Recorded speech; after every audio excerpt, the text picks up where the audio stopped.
Hello दोस्तों, स्वागत है आप सबका हमारे यूट्यूब प्लेटफॉर्म पे जिसका नाम है फोर यूपीएससी और मैं हूं आपके साथ आपका दोस्त रत्नेश कुमार गिरी। देखिए, 2 दशकों के बाद जो आपका जो है बीपीएससी के द्वारा एक बहुत बड़ी वैकेंसी निकाली गई है दोस्तों। पिछले 2 दशकों में माना जा रहा है कि इतनी बड़ी वैकेंसीज बीपीएससी ने कभी नहीं निकाली थी। और शिक्षा विभाग की वैकेंसीज अगर मैं आपको बता दूं तो लास्ट जो है आपकी 94 95 में निकाली गई थी बीपीएससी के द्वारा। उसके बाद आपका अलग अलग संवर्गों के द्वारा, मुखिया के थ्रू, बाकी चीज़ों के थ्रू, शिक्षा मित्र और फिर संवर्ग या नियोजित शिक्षक जिसको आप बोल लो, कॉन्ट्रैक्ट बेसिस संविदा पे आधारित शिक्षकों की भर्ती की गई थी। अभी यहाँ पर बहुत दिनों बाद आपके बीपीएससी के द्वारा एक फुल स्केल आपकी परमानेंट वैकेंसीज आई है। और इसमें काफ़ी अच्छी अपॉर्चुनिटी है। लगभग अगर आप देखो तो 60,000 प्लस आपकी सैलरी होने वाली है। और सीटों की संख्या की भी बात करें दोस्तों तो 6421, वो भी आपकी +2 हाई स्कूल हेडमास्टर। एक रेपुटेटिव जॉब, अच्छी सैलरी, प्लस में अनगिनत आपके फ़ायदे होंगे दोस्तों। समाज में इज्जत प्रतिष्ठा मिलेगी, वो बिल्कुल अलग। तो बात करेंगे इस पूरी चीज़ की।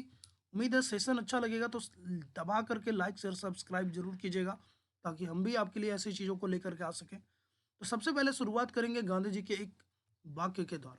गांधी जी ने यह बोला था कि अगर आप, if you want to reach real people in this world you should start educating children. यानी अगर आप इस दुनिया में सच्चे लोगों के साथ रहना चाहते हो, सच्चे संगत में रहना चाहते हो, तो आप बच्चे को अच्छी शिक्षा देना शुरू कर दो। और शिक्षा से यहाँ मतलब सिर्फ आपकी डिग्री से नहीं है दोस्तों। शिक्षा से मतलब है वो चीज़ें जो आपकी ज़िंदगी जीने में आपको बेहतर बनाती है, जो आपको एक बेहतर मनुष्य बनाती है, जो आपको अपने साथ-साथ इस पूरे जगत में जितने भी जीव हैं, उनके प्रति प्रेम, करुणा की भावना दिखाती है। वो शिक्षा जो आपको लीडरशिप दिखाती है, वो शिक्षा जो आपको प्रॉब्लम सॉल्व करना सिखाती है, चीज़ों को बढ़ाना नहीं। तो गांधी जी ने मेनली इस प्रकार की शिक्षा की बात की थी जिसमें हमारा स्वराज हो, स्वदेश हो और साथ ही साथ सद्भावना हो। इसमें खास तौर पे अगर देखा जाए तो हम लोग ऐसे शिक्षा की बात कर रहे हैं और ऐसे समय में जी रहे हैं जहाँ पर अगर आप देखोगे तो बुकिश नॉलेज बहुत ज़्यादा बढ़ गया है। आज के समय आपकी डिग्री जो है वो एक तरह से खास तौर पे भारत में, तो वो नॉर्मल एजुकेशन जो आपकी व्यावहारिक शिक्षा है उससे अलग है। हालाँकि ये प्रयास किया जा रहा है, बट अभी तक जो आपकी किताबी शिक्षाएँ हैं वो बिल्कुल आपकी जैव दैनिक शिक्षा से बिल्कुल अलग है। तो यहाँ पर गांधी जी ने दैनिक शिक्षा की बात की है कि बच्चे को हमेशा शिक्षित कीजिए, साक्षर नहीं। चलिए, अगर बात करें प्रिंसिपल की तो देखिए, प्रिंसिपल किसी भी इंस्टीट्यूशन का एक बहुत ही इम्पोर्टेंट कड़ी होता है। अगर आप बात करो तो एक प्रिंसिपल ही वो होता है जो आपके स्टूडेंट, टीचर, मैनेजमेंट, स्टाफ सबके बीच जो है आपका समन्वय बिठाता है। एक प्रिंसिपल ही वो है जो आपकी चीज़ों को देखता है कि कब आपकी कौन सी रिक्तियाँ खाली है, तो उस हिसाब से डिपार्टमेंट को या तो इन्फॉर्म करता है, या प्राइवेट इंस्टीट्यूशन है तो वो खुद उसको हायर करता है। साथ ही साथ अगर आपके संस्थान में किसी भी तरह की कोई समस्या है, तो उस पूरी समस्या को टैकल करना, बच्चों के पेरेंट्स से बात करना, उनको नोटिस देना, ये सारी चीज़ें जो है आपके पेरेंट्स के थ्रू या पेरेंट्स के ऑर्डर पे ही होती है। दूसरा, स्कूल की अवसंरचना और विकास के लिए जो आपके फंड इकट्ठा करना है या फिर फंड का जो यूटिलाइजेशन है, वो सब कुछ हम आपके प्रिंसिपल पे ही निर्भर करता है। और साथ ही साथ अगर आपके प्रिंसिपल में लीडरशिप क्वालिटी है, जो कि होनी चाहिए, तो आपका स्कूल एक बहुत ही बेहतरीन इंस्टीट्यूशन के रूप में आपका परिणत हो जाएगा। इसीलिए अगर आप अपने आस-पास लोगों से सुनोगे, तो आपको ये लोग कई बार ये कहते मिलते हैं कि किसी उस हेडमास्टर के टाइम में या उस प्रिंसिपल के समय में हमारा स्कूल बहुत अच्छा था या फिर अभी अच्छा है। तो व्यक्तिगत तौर पे विद्यालय में शिक्षक अच्छे होते हैं, लेकिन प्रिंसिपल वो मेन कड़ी होती है जो आपको विद्यालय को बेहतरीन बनाने का काम करती है। और इसीलिए प्रिंसिपल का बहुत ही इम्पोर्टेंट रोल रहेगा।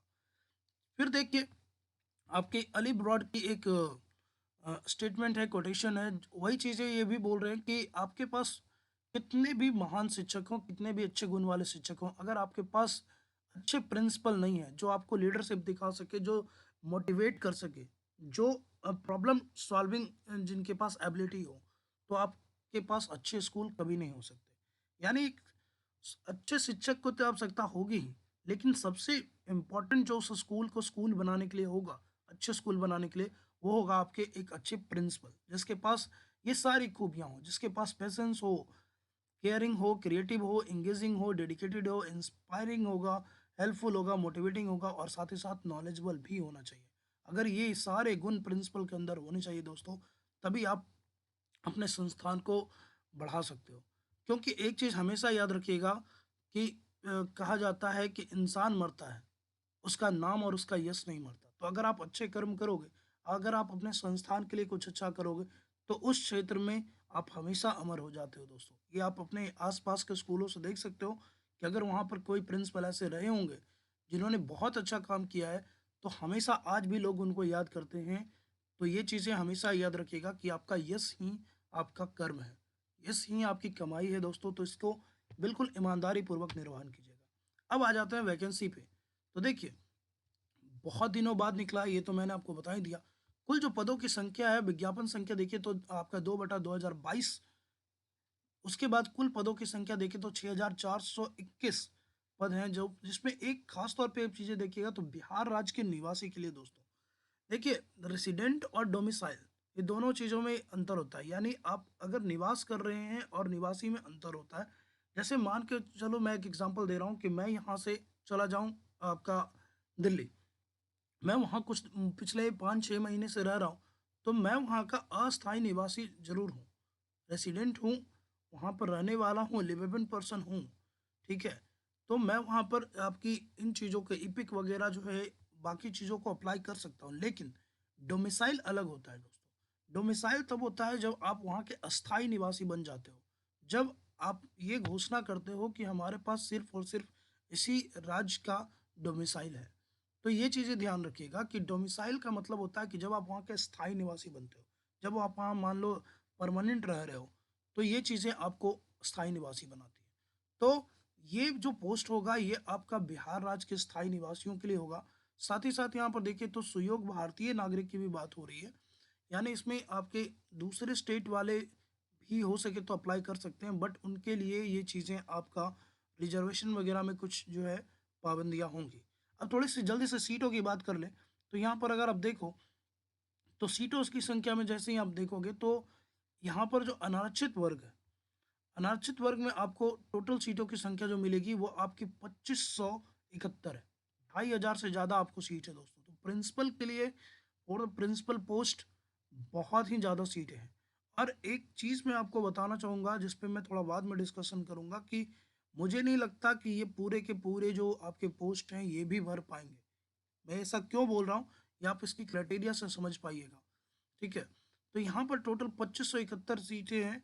2571 सीटों में देखोगे तो आपकी 35% बिहार सरकार जो है, आपको पता होना चाहिए कि पंचायती राज इंस्टीट्यूशन में, यानी कि प्राथमिक शिक्षा और साथ ही साथ आपके जो पंचायती राज जो संस्थान होते हैं, इलेक्शंस, उसमें 50% का रिजर्वेशन देती है। तो इस चीज़ को ध्यान रखिएगा कि अगर आप प्राइमरी स्कूल के लिए जब कोई फॉर्म भरते हैं या फिर पंचायती राज चुनाव लड़ते हैं, तो इन दोनों में जो वुमेन्स रिजर्वेशन है वो आपका 50% है।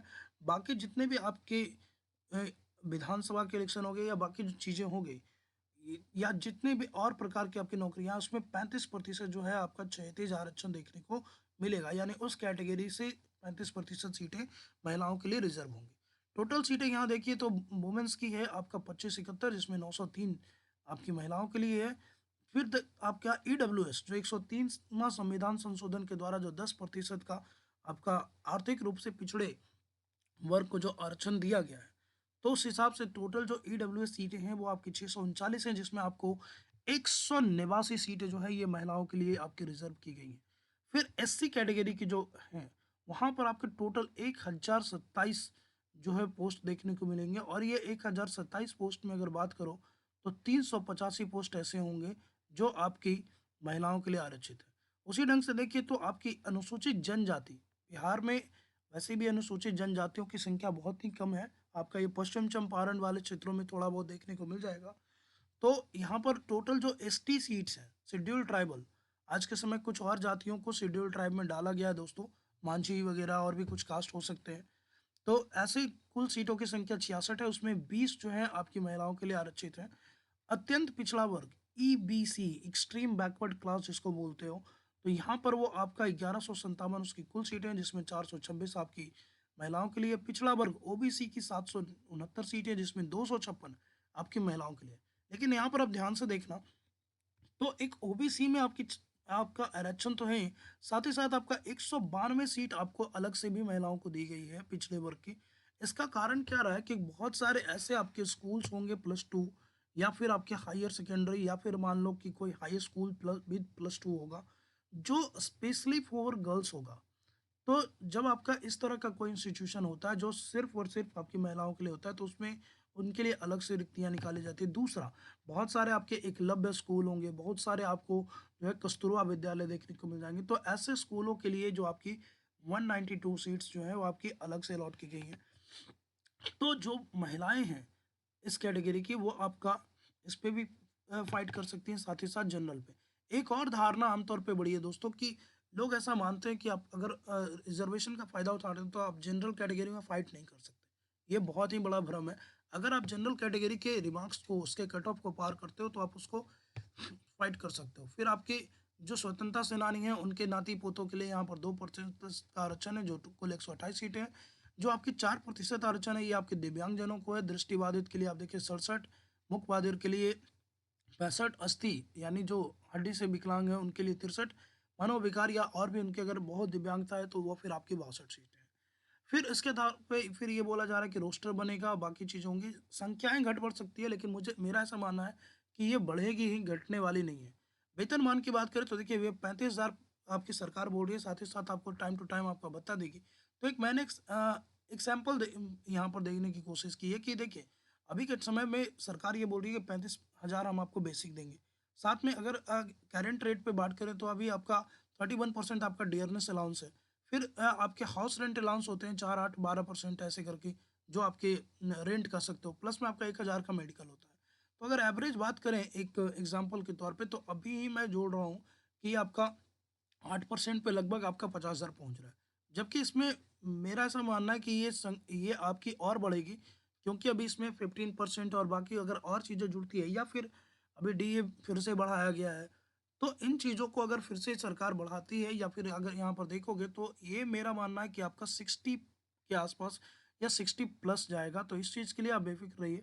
सैलरी काफ़ी अच्छी रहने वाली है। आपकी समझ लो कि आपके होम टाउन में एक ऐसे पोस्ट पे जो एक गैजेटेड पोस्ट माना जाता है, तो उस पोस्ट पे आपको आपकी 60,000 के आसपास की सैलरी है, प्लस में एक प्रतिष्ठा है समाज में, और आपके पास एक अपॉर्च्युनिटी है। आपके पास एक कह सकते हो अवसर है कि आप अपने संस्थान को बहुत ही बेहतरीन लेवल तक जा सकते हो लेकर के, और इसका बहुत ज़्यादा फ़ायदा भी मिलेगा और लोगों के द्वारा आपको इसका बहुत ज़्यादा यश भी मिलेगा। तो ये चीज़ें देखने को मिलेगी। फिर देखिए, आपके भारत के नागरिक होने चाहिए, और जैसा मैं बार-बार बोल रहा हूँ कि आपका बिहार के निवासी होने चाहिए। यानी आपका डोमिसाइल जो होना चाहिए, आपकी निवास जो होनी चाहिए वो बिहार के होने चाहिए, तभी आप इसके लिए जो है योग्य माने जाओगे। उसके अलावा आप देखिए तो आपको 50% जो है आपका पीजी में होना चाहिए, पोस्ट ग्रेजुएशन या उसके लेवल का कोई भी हो कोर्स। जैसे आप देखिए कामेश्वर सिंह दरभंगा के द्वारा अगर यहाँ पर आचार्य की डिग्री है, तो वो भी आपकी समतुल्य मानी जाती है। फिर मदरसा बोर्ड के द्वारा अगर जो फाजिल की डिग्री है, वो भी आपकी स्नातकोत्तर के समतुल्य मानी जाती है। तो यहाँ पर जो जनरल कैटेगरी के बॉयज़ हैं, ध्यान से समझिएगा इसको, जो जनरल कैटेगरी के बॉयज़ हैं, उनको यहाँ 50% चाहिए। महिलाएँ चाहे किसी भी कैटेगरी की हों, उनको आपका 5% का आपका आरक्षण मिलना है। फिर आपका जितने भी रिज़र्व कैटेगरी हैं, चाहे बीसी हों, ईबीसी हों, एससी, एसटी हो, चाहे ईडब्ल्यूएस हो, सभी के लिए यहाँ पर ये 5% का आरक्षण अप्लाई है। यानी सिर्फ़ जनरल कैटेगरी के जो बॉयज़ हैं, जो बिहार में आपका यूआर में आते हैं, अनरिज़र्व कैटेगरी में आते हैं, वो आपके उनको 50% चाहिए पीजी में, बाकी लोगों के लिए आपका 45% का क्राइटेरिया हो। यहाँ पर इसकी शैक्षणिक योग्यताएँ काफ़ी टफ रखी गई है दोस्तों, इसलिए मैं ऐसा बोल रहा हूँ कि शायद ये आपकी सीटों की संख्या भर भी ना पाए। क्योंकि देखिए, एक तो पीजी चाहिए, साथ ही साथ आप यहाँ पर देखें तो किसी मान्यता प्राप्त संस्थान से आपको बीएड, बीएड और बीएससी भी चाहिए।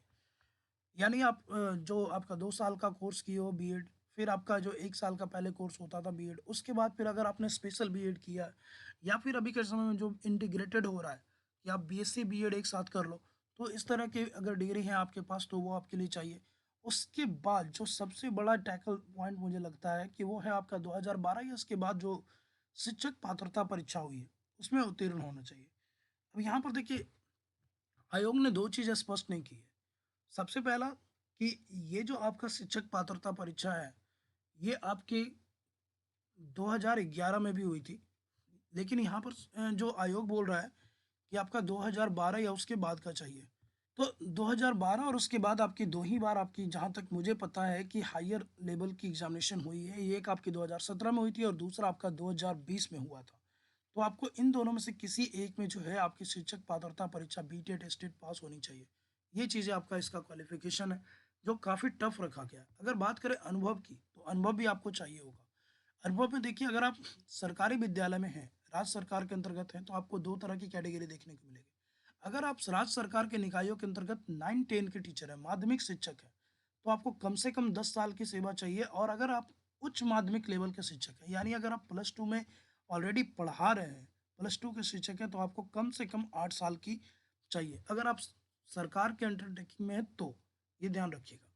और दूसरी चीज़ें कि अगर आप यहाँ पर किसी प्राइवेट इंस्टीट्यूशन के द्वारा, ऐसे संस्थान जो आपका सीबीएसई से, आईसीएसई से या फिर बीएसईबी से, यानी बिहार बोर्ड से अस्थाई मान्यता प्राप्त रखता हो, यानी जिसको परमानेंट आपका यहाँ पे रिकॉग्निशन मिला हुआ है बोर्ड के द्वारा, तो अगर ऐसे विद्यालयों में आप पिछले 12 सालों से सेवा दे रहे हैं, और यहाँ भी देखिए, तो अगर आप 9-10 में हैं, तो आपके लिए प्राइवेट इंस्टीट्यूट में जो पढ़ा रहे हैं मान्यता प्राप्त, उनके लिए 12 साल चाहिए।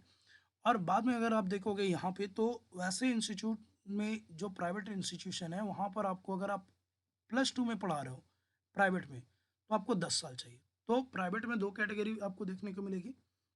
अगर आप 9-10 के टीचर हैं प्राइवेट में, तो आपको 12 साल चाहिए। अगर आप हायर एजुकेशन के टीचर हैं, 11-12 के टीचर हैं प्राइवेट इंस्टीट्यूशन में, तो आपको 10 साल चाहिए। उसी ढंग से सरकारी विद्यालय में अगर आप 9-10 के टीचर हैं, तो आपको 10 साल चाहिए। और अगर आप प्लस 2 के हैं, तो आपको 8 साल चाहिए। तो ये एक पूरा अनुभव प्रमाण पत्र भी आपको देना होगा या कार्यरत प्रमाण पत्र भी आपको देना होगा। आपकी सारी जो डिटेल है वो आपका 28 मार्च 2022 से पूर्व की होनी चाहिए। यानी ये सारे अनुभव हो गए या फिर आपकी जो डिग्री रिलेटेड चीज़ें हैं, ये सारे के सारे आपके 28 मार्च से पहले के होने चाहिए। उसके बाद अगर होते हैं, तो आपकी उम्मीदवारी को रद्द कर दी जाएगी। ये भी आप ध्यान दीजिएगा। इसके अलावा उम्र सीमा की बात करें, तो ऐसे एग्जामिनेशन के लिए उम्र सीमा बहुत ही इंपॉर्टेंट है। अब ध्यान से यहाँ समझिएगा कि ऐसे शिक्षक जो आपके पंचायती राज या नगर निकाय के अंतर्गत कार्यरत हैं, तो उनके लिए अलग से कोई उम्र सीमा नहीं है। वो ऑलरेडी इस उम्र सीमा में वर्क कर रहे हैं 18 से 60 के बीच, तो उनके लिए वही कंटिन्यू रहेगा। वैसे शिक्षक जो आपके प्राइवेट इंस्टीट्यूट में अभी कार्यरत हैं, लेकिन वो इस फॉर्म को भरना चाह रहे हैं, तो उनके लिए यहाँ पर जो है आपकी दी गई है कट ऑफ एज। 1 अगस्त 2021 को उनकी कम से कम जो आयु होनी चाहिए वो 31 साल होनी चाहिए, और अधिकतम जो आयु होनी चाहिए वो 47 साल होनी चाहिए। ये ध्यान दीजिएगा, ये वैसे शिक्षकों के लिए जो आपके अभी प्राइवेट स्कूल, प्राइवेट इंस्टीट्यूट में आपका वर्क कर रहे हैं, उनके लिए होनी चाहिए। सेवानिवृत्त की जो आयु है, ये आपका 60 ईयर्स है, तो 60 वर्ष की आयु में आपको सेवानिवृत्त कर दिया जाएगा।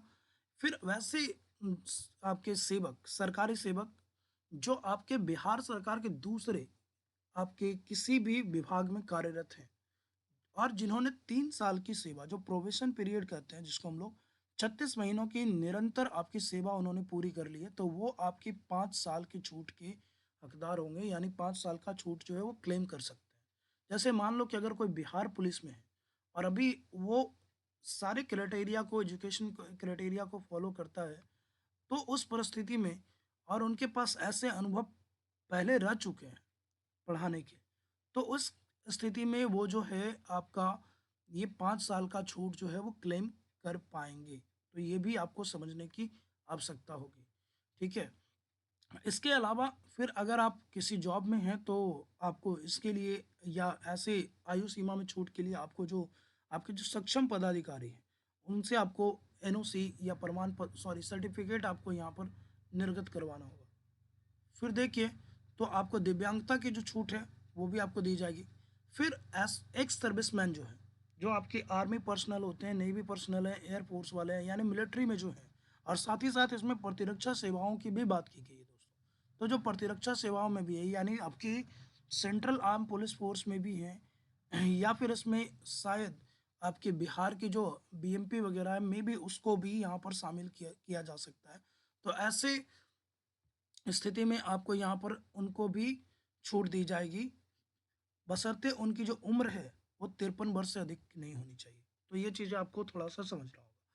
फिर यहाँ पर अगर आप बात करें एग्ज़ामिनेशन की कि किस तरह से आपकी चयन प्रक्रिया होने वाली है, तो यहाँ पर देखिए लिखित परीक्षा होगी और आपकी सारा जो जी-जान है इसी लिखित परीक्षा पे झोंकना होगा क्योंकि आपकी यहाँ पर 150 अंकों की लिखित परीक्षा होगी जो आपकी 1-1 मार्क्स के होंगे। यानी 150 प्रश्न 150 नंबर के होंगे, जिसमें आपके 100 प्रश्न जो होंगे वो आपके सामान्य अध्ययन से होंगे। सामान्य अध्ययन यानी इसमें जीके, जीएस, मैथ, रीज़निंग इस तरह की चीज़ें हो सकती है, जनरल नॉलेज वगैरह। और साथ ही साथ आपका जो 50 क्वेश्चन होगा वो आपके बीएड कोर्स से संबंधित होगा। जो आपने बीएड में जिस सब्जेक्ट से किया है उस सब्जेक्ट पे हो सकता है, चाइल्ड साइकोलॉजी पे हो सकता है, आपका लर्निंग पे हो सकता है। इस तरह के जो आपने बीएड कोर्स के अंतर्गत जो विभिन्न प्रकार के पाठ्यक्रम पढ़े हैं, विभिन्न प्रकार के लर्निंग सीखा है आपने, तो ये 50 क्वेश्चन उससे संबंधित हो गए और 100 क्वेश्चन आपके जो जनरल आपके स्टडीज़ हैं, उससे संबंधित होगा, जिसमें आपके विभिन्न प्रकार के चीज़ें पूछी जा सकती हैं। इस बार आयोग ने चीज़ें अलग की है दोस्तों। आमतौर पे बीपीएससी में आपका नेगेटिव मार्किंग नहीं रहता है, लेकिन इस बार आपकी 1/4 नेगेटिव मार्किंग भी दी गई है। यानी अगर आप गलत करके आते हो तो आपको 0.5 मार्क्स उसके लिए भी काटे जाएँगे। इसीलिए बहुत ही ध्यान से आपको करना होगा क्योंकि थोड़ी-सी आपकी जो चूक है, वो आपके लिए मेरिट लिस्ट से आपको बाहर कर सकती है। तो अभी से ही इसकी तैयारी में आप जुट जाइए अगर आप क्राइटेरिया को फ़ॉलो करते हैं।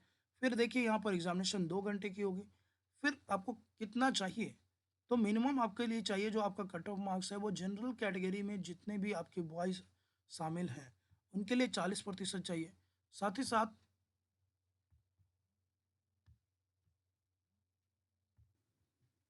तो जो जनरल कैटेगरी के बॉयज़ हैं दोस्तों, उनको अगर आप देखोगे तो उनके लिए ये आपका 40% है, जो आपके बीसी हैं उनके लिए 36.5 है, ईबीसी के लिए आपका यहाँ पर देखोगे तो 34 है। उसके साथ-साथ अगर आप देखो तो आपके एससी, एसटी और बाकी जो आपकी महिलाएँ हैं, उनके लिए 32% है। तो ये चीज़ें आपको ध्यान देनी होगी कि आपको अलग-अलग कैटेगरी की अलग-अलग आपकी रिज़र्वेशन लिस्ट यहाँ पर दी गई है। साथ ही साथ अगर आप देखो तो एक और चीज़ यहाँ पर दिखाया गया है कि जो वैसे शिक्षक जो आपका अपनी अनुभव प्रमाण पत्र जो आप दे रहे हैं तो उसके साथ साथ आपको उसको स्व भी प्रमाणित भी करना होगा, यानी उसको सेल्फ अटेस्टेड भी करना होगा। और जो ऐसे शिक्षक जो राज्य सरकार में आपके कार्यरत हैं, तो उस स्थिति में अगर आप देखना तो ये चीज़ें आपकी एक तो आपको कार्यरत प्रमाण पत्र देना ही है, साथ ही साथ आपको ये देना है कि आपने इस अवधि में जो है सरकार से आपने पेमेंट उठाई है। यानी आपको इसकी सैलरी मिली है, आपने इसका भुगतान प्राप्त किया है और इसका साक्ष्य आपके स्तर पे उपलब्ध है। यानी आपके पास बैंक डिटेल इसके उपलब्ध हैं ताकि जब भी आयोग आपसे माँगेगी, तो आप उस चीज़ को यहाँ पर बता सकते हो। तो ये चीज़ आपको एक थोड़ा-सा सरकारी कार्यरत जो शिक्षक हैं, उनको समझना होगा कि आपको कार्यरत प्रमाण क पत्र के साथ-साथ आपको ये भी श्योर करना होगा कि आपके पास बैंक स्टेटमेंट पिछले सारे समय का मौजूद होना चाहिए या फिर आपके बैंक के लेवल पे भी उनके पास होता है, तो अगर कभी आवश्यकता पड़ेगी तो वो निकाल पाएँगे। ये इस चीज़ के लिए किया जा रहा है ताकि जो बहुत सारे ऐसे हमारे बिहार में जुगाड़ू लोग भी हैं, जो कहीं से भी आपके इस तरह के कार्य प्रमाण पत्र और फर्जी सर्टिफ़िकेट वगैरह ले आते हैं। तो यहाँ पर सरकार जो है वित्तीय स्टेटमेंट के आधार पर वो चेक कर पाएगी कि आपने सरकार से इस अवधि में वेतन उठाया है कि नहीं। क्योंकि ये बहुत ही एक गरिमामय पोस्ट है दोस्तों, गरिमामय पद है और बहुत ही इसकी महत्व है। तो इसीलिए सरकार अपने स्तर पे किसी भी तरह की कोई भी चूक नहीं करना चाह रही है। इसके अलावा देखिए, तो आपकी मेगा सूची बनाई जाएगी, मेगा सूची में भी आपको देखिएगा तो फिर यहाँ पर 10% की जो बात है, 10% आपको एक्स्ट्रा ये सूची बनेगी। यानी जितना भी आपका मेरिट लिस्ट बनेगा, सीटों के अनुसार, उसके अलावा प्रत्येक कैटेगरी में आपको 10% का वेटिंग दिया जाएगा, वेटिंग लिस्ट बनाया जाएगा जो कि आपकी किसी भी हालत में जैसे मान लो किसी का वो वहाँ पर मेरिट लिस्ट में नाम आया और उसने वो स्कूल को ज्वाइन नहीं किया, तो वो सीटें आमतौर पे खाली चली जाती है। तो यहाँ पर सरकार या जो आपके आयोग है, उसको शिक्षा को बाधित नहीं होने देगी, वहाँ पर इस वेटिंग लिस्ट से वहाँ पर वो फुल करेगी। तो ये चीज़ें भी ध्यान दीजिएगा। इसके अलावा वो मैं बार-बार बता रहा हूँ कि आपको जो है यहाँ पर अस्थायी निवासी होना बहुत ही ज़रूरी है। फिर देखिए आपको यहाँ पर क्या-क्या जमा करना होगा। तो ऐसे लोग जो आपके एससी या एसटी से बिलॉन्ग करते हैं, उनके लिए 2 चीज़ें चाहिए। जाति प्रमाण पत्र चाहिए और आपके लिए मूल निवास यानी डोमिसाइल जो होता है, वो आपको यहाँ पर सबमिट करना होगा। लेकिन जो आपके बीसी या ईबीसी के उम्मीदवार हैं या फिर जो तो उनके लिए नॉन क्रीमी लेयर सर्टिफिकेट यहाँ बनवाना होगा आपके। ये किस लेवल पे आपको बनाने होंगे, क्योंकि देखिए 3 लेवल पे आमतौर पे ये चीज़ें बनती हैं। एक आपका अंचल लेवल पे जो आपके सीईओ बनाते हैं या फिर जो भी आपके समकक्ष पदाधिकारी होंगे। दूसरा आपका सब डिवीज़न लेवल पे बनाया जाता है, यानी अंचलाधिकारी अंचल में आपको बनाया जाएगा, ठीक है? जैसे बिहार में अभी के टाइम में जहाँ तक मेरी जानकारी है 101 अंचल है। तो दूसरा एक तो अंचल लेवल पे बनाया जाता है और तीसरा आपके जिला पदाधिकारी लेवल पे ना बनाया जाता है। तो आपको जिला पदाधिकारी या अंचल से ये अनुमंडल से बनाने की आवश्यकता नहीं है। यहाँ पर ये लिखा हुआ है कि आपका जो आप परमानेंट अधिवास जो अंचल है, परमानेंट रेसिडेंट जहाँ के आप हैं, जिस ब्लॉक के, तो आपको उसी ब्लॉक से बनवाना होगा। यानी मान के चलो अगर आप नालंदा के निवासी हैं और अभी आप पटना में रह रहे हैं, तो आपको पटना से नहीं बनवाना, ये आपको नालंदा में जिस ब्लॉक में भी आप हैं, उस ब्लॉक से आपको सीईओ लेवल पे आपको ये चीज़ें, सारी डिटेल्स और सारे डॉक्यूमेंट्स आपको बनवाने होंगे। तो ये चीज़ें आप समझिएगा। एक बहुत बड़ी चीज़ जो आपको बार-बार बताई जा रही है कि आपकी महिलाओं की जो चीज़ें हैं, ऐसी महिलाएँ जिनका विवाह हो चुका है, तो वो सारी डिटेल्स अपने पिता के अनुसार देंगे, यानी उनका जाति, उनका निवास प्रमाण पत्र, उनका नॉन क्रीमी लेयर, वो पिता के नाम से निर्गत होगा, ना कि उनके पति के नाम से। ये चीज़ें बहुत ही ध्यान से समझिएगा, क्योंकि आम तौर पे लोग उसमें गलतियाँ कर जाते हैं और यहाँ पर बिल्कुल यहाँ पे बताया जा रहा है कि अगर आप सत्यापन के समय ऐसा नहीं कर पाते हैं, तो आपको आरक्षण का लाभ नहीं दिया जाएगा। इसीलिए वैसी महिलाएँ जो आपका विवाहित हैं, वो सारे डॉक्यूमेंट्स जो हैं अपने पिता के नाम से करवाएँगे। पति के नाम से आपका कोई भी डॉक्यूमेंट्स इसमें निर्गत नहीं करवाना है। चाहे वो आपका जाति हो, चाहे आपका निवास प्रमाण पत्र हो, वो भी आपके पिता के आवास के अनुसार होगा। पिता के हिसाब से ही आपकी चीज़ चलेगी और साथ ही साथ आपका नॉन क्रीमी लेयर जो है, वो भी आपके पिता के हिसाब से ही बनेगा। पति के अनुसार से आपका चीज़ें नहीं बनेंगी। ये चीज़ें ध्यान रखिएगा। फिर आपको जो ईडब्ल्यूएस है, 103 में आरक्षण संविधान संशोधन के अनुसार उनको भी यहाँ पर 10% दिया जाएगा, लेकिन उसको भी अपने आय व्यय का जो आय और परिसंपत्ति का जो प्रमाण पत्र है, वो आपके अंचल लेवल के पदाधिकारी के या उनके समकक्ष पदाधिकारी के अनुसार लाना होगा। ईडब्ल्यूएस का आपको पता होगा कि यहाँ पर बहुत सारे ये क्राइटेरिया हैं, 8 लाख से ज़्यादा की आपकी ये इनकम नहीं होनी चाहिए और फिर और भी आपके ज़मीन जायदाद नौकरी, इस तरह से बहुत सारे यहाँ पर जो है आपकी रिस्ट्रिक्शन है। तो इन चीज़ों को आप थोड़ा सा एक बार पहले ईडब्ल्यूएस कैटेगरी वाले लोग समझ लेंगे। 10% आपको आरक्षण तो मिलेगा, लेकिन इसके लिए आपको यहाँ पर प्रमाण पत्र बनवाना होगा। फिर ऑनलाइन आवेदन करते समय आपको जो है कैटेगरी भरनी होगी। कैटेगरी यहाँ पर ध्यान दीजिएगा कि आम तौर पे जो है लोग इसमें बहुत गलती करते हैं और ख़ास तौर पे अगर आप साइबर से भरवाते हैं, तो आपसे रिक्वेस्ट करूँगा कि आप सामने खड़े होकर के भरवाएँ, क्योंकि साइबर वाले अपने लेवल पे करते हैं, लेकिन मानव है, मानव की भी ये भूल हो सकती है और आपकी एक भूल आपको इसके लिए अपात्र कर देगी। आपको आपकी पूरी की पूरी जो ये है आपको इनवैलिड कर देगी। इसलिए आपको बोलूँगा कि आप सामने खड़े होकर के भरवाएँ या खुद से भरें, ज़्यादा बेहतर है। ऑनलाइन आवेदन करते समय जो आपके एससी के लोग हैं, वो आपकी कैटेगरी को कोटि कोड को 2 भरेंगे, जो आपके एसटी हैं वो उसको कैटेगरी कोड को 3 भरेंगे, जो आपकी ईबीसी हैं वो category code 4, backward category code 5 और जो ईडब्ल्यूएस हैं ये आपके कैटेगरी कोड 6 होगा।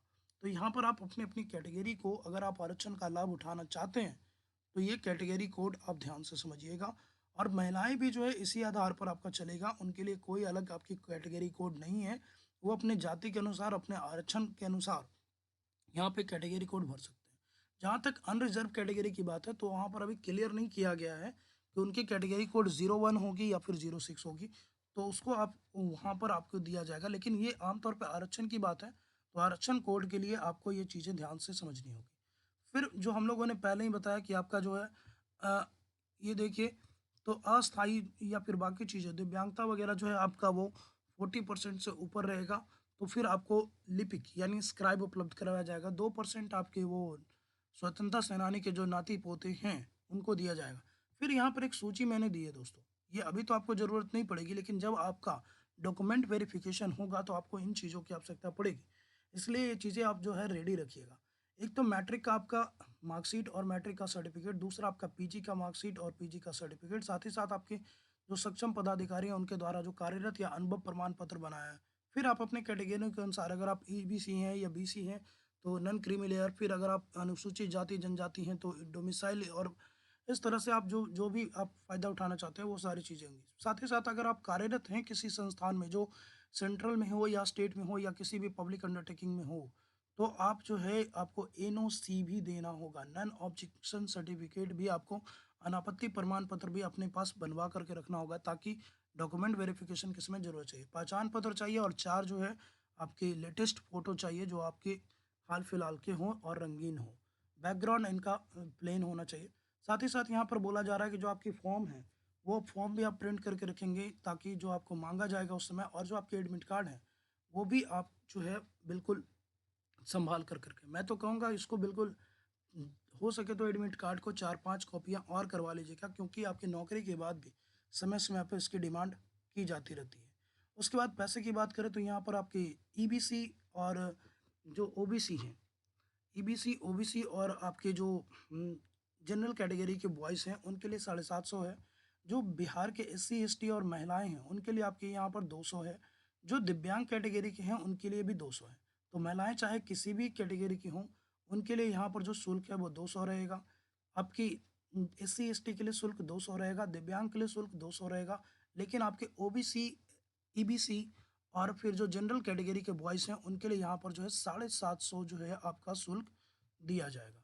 ये आपका ऑनलाइन भी आप इसको पे कर सकते हो। ये ध्यान दीजिएगा कि आपका ऑनलाइन भुगतान के क्रम में आपका बैंक चार्ज के रूप में यहाँ पे आप उसको पे कर सकते हो। तो ये चीज़ें ध्यान दीजिएगा। फिर ये देखिए, कंसेशन एग्जामिनेशन फ़ी के आधार पे बात हो रही है कि अगर आपको एक चीज़ जो बोली जा रही है कि मान लो आप किसी कैटेगरी में आपने ₹200 जो है आपने दिया कि मैं आरक्षण लिस्ट में हूँ, लेकिन अगर वहाँ पर आपका वो चीज़ें फुलफ़िल आप नहीं कर पाते हो, तो ये पैसे आपको काट लिए जाएँगे और आप जो है सामान्य, साथ ही साथ आपको कंसेशन एग्ज़ामिनेशन फ़ी के आधार पर आप जो ये कंसेशन जो है आपका ख़त्म कर दिया जाएगा। यानी अगर आप रिज़र्वेशन का फ़ायदा उठाते हो, लेकिन डॉक्यूमेंट वेरिफ़िकेशन के समय आपका रिज़र्वेशन ख़त्म किया जाता है और आप जनरल कैटेगरी को फ़ॉलो करते हो, तो फिर आपको जनरल की तरह ट्रीट किया जाएगा, आपसे पैसे भी लिए जाएँगे। 5 तारीख से फॉर्म भराएगा, आपका 28 मार्च इसकी आखिरी डेट है। और साथ ही साथ एक और चीज़ आप याद रखिएगा कि आप जब ऑनलाइन फॉर्म आप सबमिट कर लेते हो, सक्सेसफुल हो जाता है, तो आपको एक आईडी और पासवर्ड दिया जाएगा। ये आईडी, पासवर्ड, रजिस्ट्रेशन नंबर, ये चीज़ें बिल्कुल सँभाल कर के रखिएगा। आपको किसी भी प्रकार के कोई डॉक्यूमेंट जो है वो आपको आयोग को स्पीड पोस्ट या फिर हैंड टू हैंड पहुँचाने की या कुरियर करने की कोई आवश्यकता नहीं है। फाइनल सबमिशन के बाद आप 4 अप्रैल तक इसको एडिट कर सकते हो, जब आप फाइनल सबमिशन कर लोगे तब। उसके बाद आपका किसी भी प्रकार का कुछ भी जो है आपको एडिटिंग का ऑप्शन नहीं दिया जाएगा। तो इसलिए आप फॉर्म जब भर रहे हैं, तो इसको बिल्कुल ध्यान से भरिएगा, ताकि आपकी किसी भी प्रकार की कोई त्रुटि ना रहे। इसके साथ-साथ आपकी जो यहाँ पर बोला जा रहा है कि आप अगर पेमेंट में किसी तरह का ये परिवर्तन करते हैं, तो आप जो है आपकी कंसेशन एग्जामिनेशन फ़ी का दावा करते हैं, तो आपकी फिर कैटेगरी चेंज नहीं कर सकते हो। 40% की वही दिव्यांगता वाली बात है दोस्तों। फिर मैंने जो पहले ही बोला कि आपको इस तरह की वो सारी चीज़ें दी गई है कि आप किसी भी तरह का कुछ भी बदलाव नहीं कर सकते हो। एक बार आपकी प्रक्रिया पूर्ण हो गई, तो आप किसी भी तरह का परिवर्तन या सुधार पे कोई विचार नहीं होगा। चाहे वो आपका ईमेल हो, चाहे नाम हो, इसलिए। और अगर आपने एक से ज़्यादा फॉर्म भरने का प्रयास किया, अगर आपकी रजिस्ट्रेशन 2 हो गई है, तो आप 1 को कैंसल कर दीजिए, लेकिन अगर आपने 2 अलग-अलग फॉर्म यहाँ पर भर दिए हैं, तो उस परिस्थिति में आपका दोनों का दोनों रिजेक्ट हो जाएगा। तो ये सारी चीज़ें थी। फिर ऑनलाइन आपको एन्क्लोज़र क्या-क्या डालना है, तो आपके वहाँ पर अपलोड करना है आपको मैट्रिक का मार्कशीट और सर्टिफ़िकेट, आपके पीजी का मार्कशीट और सर्टिफ़िकेट, साथ ही साथ आपके अनुभव प्रमाण पत्र। ये 4 तो ज़रूरी चाहिए। जो एससी, एसटी हैं, उनके लिए आपका जाति और स्थायी चाहिए। जो आपकी ईबीसी और ओबीसी हैं, उनके लिए नॉन क्रीमी लेयर चाहिए। विवाहित महिलाओं का ये सारी चीज़ें उनके पिता के नाम से निर्गत होगा, ये बार-बार मैं आपको बता रहा हूँ। तो ये चीज़ें आप ध्यान से समझिएगा। जो आपके स्वतंत्रता सेनानी हैं, उनके लिए भी जो आपकी प्राधिकृत जो पदाधिकारी हैं, उनसे, या जिला पदाधिकारी या डिस्ट्रिक्ट लेवल पे जो अभी आपके ऐसे ऑफिसर्स हैं, उनके द्वारा एक सर्टिफिकेट निर्गत किया जाएगा, वो देंगे। फिर आर्थिक रूप से जो दावा कर रहे हैं छूट का, वो भी अपने सर्टिफिकेट आप यहाँ पर इनक्लोज़र करेंगे। लेकिन ये 4 डॉक्यूमेंट आपके लिए मस्ट है। उसके अलावा आप अपनी आरक्षण के हिसाब से इन चीज़ों को देख सकते हो। फिर बोल रहा है कि ये आपके जो अभ्यर्थी है, कागज़ात की जो प्रमाणीकरण है, ये शिक्षा विभाग के द्वारा किया जाएगा और ये अंतिम होगा। उसके आधार पर आप डॉक्यूमेंट वेरिफ़िकेशन में किसी भी तरह का अगर आपको डिस्क्वालीफ़ाई किया जाता है, तो आप कहीं भी उसके खिलाफ अपील आम तौर पे नहीं कर सकते, वैसे कोर्ट आप जा सकते हो।